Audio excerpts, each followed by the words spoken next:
Welcome to my Mishtu family blog. সকাল সকাল স্নান করে নিয়েছি, এটা একটা মিনি ব্লগ।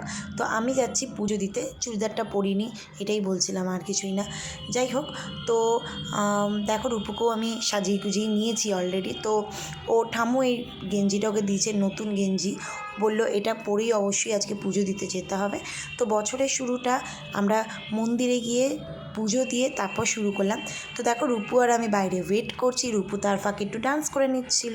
তো রূপু আর আমি বাইরে কেন সেটা বলছি অবশ্যই, ওর এখনও 1.5 বছর হয়নি। তো আমরা যে ভেতরে কি পুজো দেবো দুজনে মিলে সেটা এখনও সময় আসেনি। 1.5 বছর না হলে আমাদের মন্দিরে গিয়ে পুজো দিতে নেই। তো জানি না কিসের নিয়ম টিয়ম আছে। তো দেখো মন্দিরটা ভীষণই সুন্দর, আমার ভীষণ ইচ্ছে করছিল যে আমি একটু পুজো দিই ভেতরে গিয়ে রূপুকে নিয়ে, কিন্তু কিছু করার নেই, পুজো দিতে পারতাম না।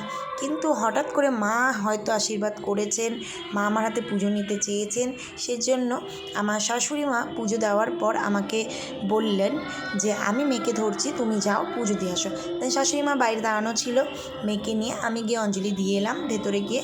তা আমার রূপুর ভালো কামনার জন্য, আমার রূপু যেন অনেক অনেক সুস্থ থাকে এবং পুরো বছরটা আমার রূপু হাসি খুশি করে কাটায়, এই জন্য আমি মায়ের কাছে অনেক প্রার্থনা করে।